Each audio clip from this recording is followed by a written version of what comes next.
Halo Tribuners, salam jumpa di Tribun Ambon hari ini edisi 12 Oktober 2021. Bersama saya Ajeng Hatalia akan kami hadirkan berita terbaru dari Kota Ambon dan sekitarnya. Untuk Tribuners tentunya di Tribun Ambon hari ini kita mulai dengan berita pertama. Maluku FC jadi kampiun Liga 3 Maluku 2021 usai kalahkan Gempa FC. Maluku FC dipastikan keluar sebagai juara Liga 3 Maluku usai menang tipis atas Gempa FC. Pada pertandingan yang digelar di lapangan Kompi Awai Heru Kota Ambon pada Selasa 12 Oktober 2021 sore itu, permainan Gempa tak sebaik biasanya. Pasalnya Maluku FC terus menggedor barisan pertahanan Gempa FC sejak menit awal. Darman Hendra dan kawan-kawan pun dibuat kerepotan akan permainan Fengki Pasampa dan tim.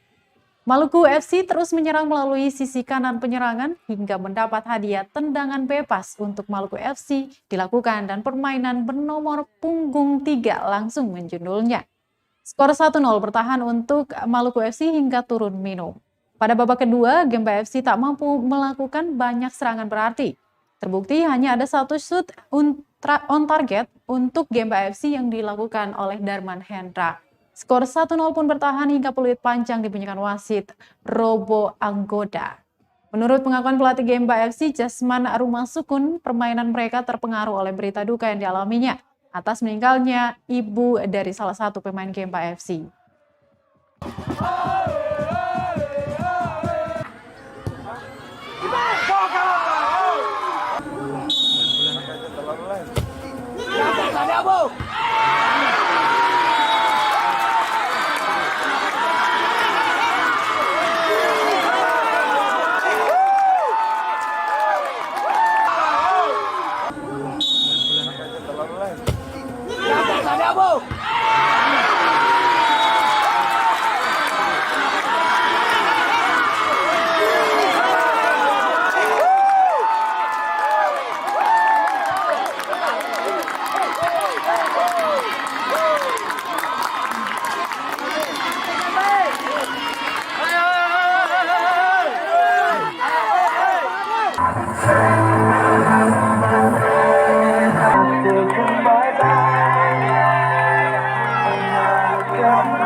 Kita berharap tahun ini adalah tahun yang merupakan tahun yang baik, di mana PSSI memberikan kesempatan kepada klub Liga 3 yang lolos ke Liga 2 itu adalah 8 tim. Ini merupakan kesempatan bagi kami dari Maluku. Kita berharap Maluku FC akan lolos ke Liga 2. Itu harapan saya. Sehingga kita harus bersama bergandengan tangan bersama semua stakeholder sepak bola di Maluku. Kita fokuskan kekuatan kita untuk Maluku FC. Baik itu dari segi materi maupun moral, kita harus support. Semoga tim ini dapat mewakili kita semua pada babak 64 besar putaran nasional. Itu harapan saya.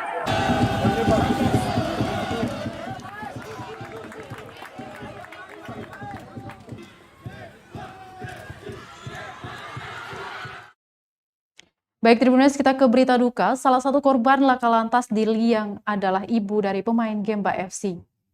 1 dari 3 korban tewas kecelakaan lalu lintas di ruas jalan utama kawasan Desa Liang, Kecamatan Salahutu, Maluku Tengah adalah ibu dari pemain Gempa FC Rizky Andika Putra. Hal itu diungkapkan salah seorang official tim Eko Budiono kepada tribunambon.com usai laga final Liga 3 Maluku.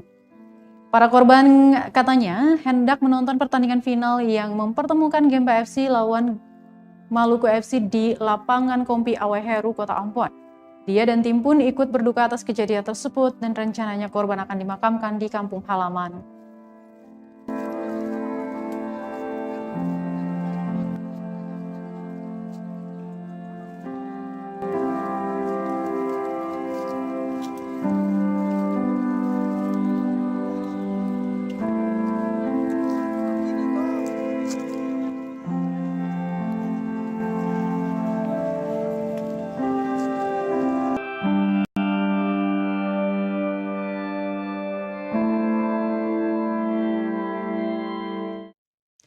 Baik Tribuners, berita berikut ini terkait dengan CPNS 2021. 11 peserta gugur di sesi kedua tes CPNS Kemenkumham Maluku hari ketiga. Sebanyak 11 peserta pada sesi kedua seleksi kompetensi dasar atau SKD calon pegawai negeri sipil di kantor wilayah Kementerian Hukum dan HAM Maluku dinyatakan gugur. Dari pantauan tribunambon.com di Islamic Center Ambon pada Selasa 12 Oktober 2021 sekitar pukul 11.00 waktu Indonesia Timur, sebanyak 11 peserta dinyatakan tidak hadir dengan penyebab terlambat hingga tidak memiliki hasil tes rapid antigen. Dengan begitu, 11 peserta ini langsung dinyatakan tidak hadir dalam tes CPNS di lingkup Kementerian Hukum dan HAM Maluku untuk sesi kedua.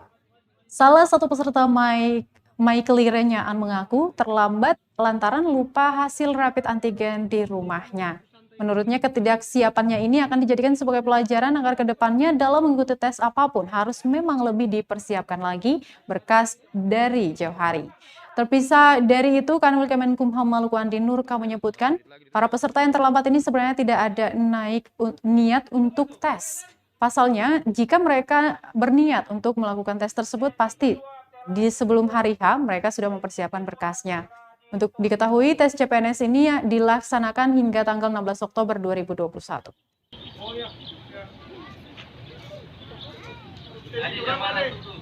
Ada sesi keberapa? Sesi kedua, ya maaf.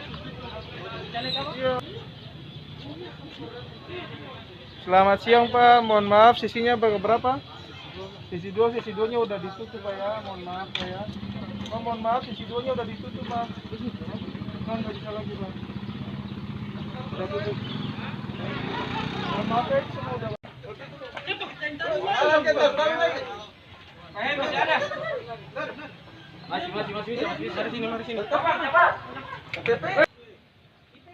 Baterai lah 1 menit lagi ditutup bang, baterai dong. Antigen ada? Antigen, cepat masuk. Cepat masuk.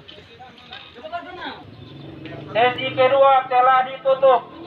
Sesi kedua. Baik, Tribuners, kita ke Kabupaten Buru. Bulog tolak beras asal Pulau Buru, Dinas Pertanian akui telah surati pemerintah provinsi. Pemerintah daerah Kabupaten Buru telah menyurati Dinas Pertanian Provinsi Maluku terkait penolakan beras lokal oleh Bulog Maluku. Hal ini diungkapkan Kepala Bidang Tanaman Pangan dan Hortikultura Dinas Pertanian Kabupaten Buru, Supri Puton. Menurutnya, Dinas Pertanian sudah menyiapkan peralatan pendukung untuk menjaga kualitas beras petani lokal. Selain itu, Tribuners, pihaknya juga menyediakan pupuk untuk meningkatkan produksi pertanian. Dia pun berharap Bulog dapat kembali menerima pasokan beras dari Pulau Buru, mengingat kesejahteraan petani juga bergantung pada tingkat penjualan.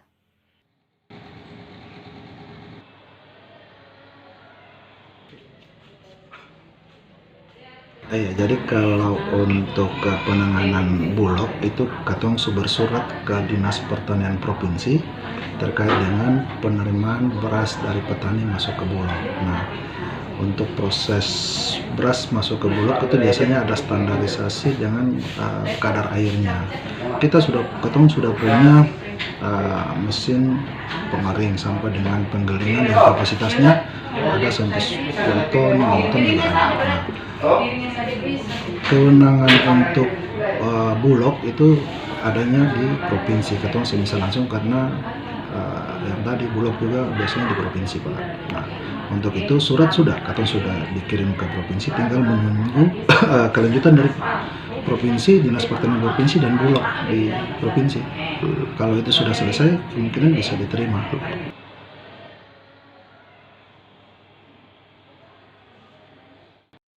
Sementara itu, Tribuners, Bulog Maluku diharapkan serap beras dari Kabupaten Buru demi kesejahteraan petani lokal. Kepala Bidang Tanaman Pangan dan Hortikultura Dinas Pertanian Kabupaten Buru, Supri Puton berharap Perum, Bulog Maluku dan Maluku Utara kembali serap beras dari petani lokal. Menurut Supri, penyerapan beras hasil produksi Kabupaten Buru dapat meningkatkan kesejahteraan petani lokal di daerah itu. Dia menuturkan saat ini sudah memasuki musim panen. Untuk itu, hasil produksi petani beras lokal bisa mempunyai peluang pasar yang jelas agar tidak merugi. Musim panen biasanya dilakukan dalam 1 tahun sebanyak 2 kali, namun untuk penanaman dilakukan sebanyak 3 kali. Pihaknya terus berkoordinasi dengan pihak terkait agar bisa menindaklanjuti persoalan tersebut.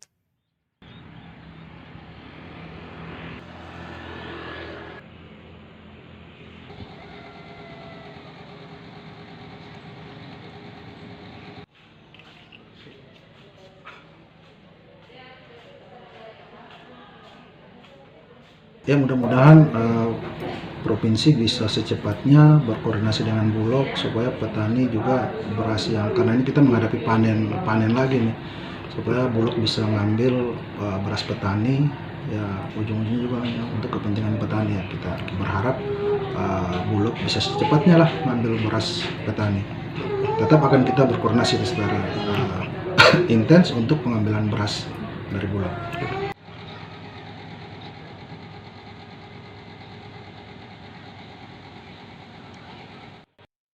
Kabupaten Buru tempati posisi ketiga Indeks Pembangunan Manusia di Maluku.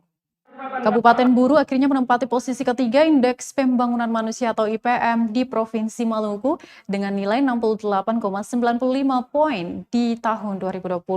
Angka itu naik dari tahun sebelumnya yakni di 2012 dengan nilai 63,50 poin. Hal itu diungkapkan Asisten 1 Kabupaten Buru Masri Pugi saat rapat paripurna DPRD dalam rangka hari ulang tahun Kabupaten Buru ke-22 di ruang paripurna DPRD Kabupaten Buru pada Senin 11 Oktober 2021. Sementara itu untuk tingkat kemiskinan di tahun 2012 sebesar 11,78%, menurun menjadi 16,64% di tahun 2020. Angka ini merupakan angka terendah ketiga di Provinsi Maluku, sedangkan tingkat pengangguran pada tahun 2021 sebesar 2,02%, meningkat menjadi 6,28% di tahun 2020. Menurutnya, pendidikan menjadi kunci, sehingga fokus pembangunan daerah termasuk bidang pendidikan dapat ditingkatkan. Dan 24 unit puskesmas pada tahun 2012. Jumlah tinggalkan yang rencananya harusnya beliau meminta untuk tanggal 13 atau 14 kita membuat paripurna kabupaten. Terima kasih. Baik, terima kasih. Kita ke Kabupaten Maluku Tengah. Stok berkurang bawang merah di Masohi naik harga. Komoditi bawang merah di Pasar Binaya Kota Masohi mulai naik harga, kini dijual Rp35.000 per kilo dari harga sebelumnya yakni Rp30.000 per kilogram. Hal tersebut disampaikan seorang pedagang kepada tribunambon.com di Pasar Binaya Masohi pada Selasa 12 Oktober 2021. Kenaikan harga bawang sebutnya telah terjadi sejak 2 pekan terakhir. Hal ini terjadi lantaran berkurangnya pasokan serta pengaruh naiknya harga di Surabaya yang menjadi pusat pengepul bawang. Harga jual pengepul di Surabaya melonjak. Selain itu, stok di gudang penyimpanan ibu kota Kabupaten berjuluk Pamahan Nusa itu mulai berkurang sehingga berpengaruh pada harga eceran di pasaran. Harga bawang merah ini lanjutnya sudah mulai naik sejak 2 pekan terakhir. Sementara itu Tribuners, harga bawang putih masih bertahan di 3 bulan terakhir dengan kisaran harga Rp30.000 per kilogram.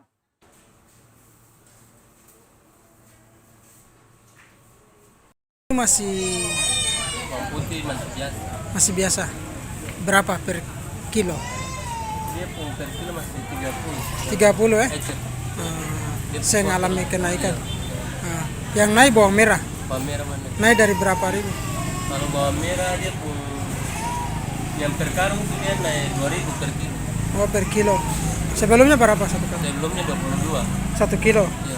Jadi Sekarang 24. sekarang jadi 24 per kilo. Itu yang harga karung. Harga karung. Kalau harga eceran berapa? Harga eceran kalau yang kemarin kan 30. 30. Sekarang naik 35 ya. Karena kenapa akan naik? Stok atau bagaimana? Bukan stok, memang dari sana tuh. Surabaya naik. Oh, dari Surabaya Tapi naik. Di sini juga naik. Iya. Tapi stok tetap ada saja. Iya ada.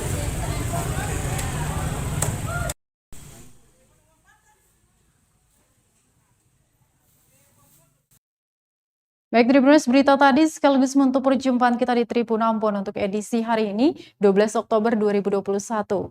Terus update berita terbaru di portal kami www.tribunambon.com, follow juga akun Instagram dan Facebook fanpage kami. Saya Ajeng Hatala beserta tim redaksi yang bertugas mengucapkan terima kasih. Kita jumpa besok. Amato. Terima kasih sudah nonton. Jangan lupa like, subscribe, dan share ya.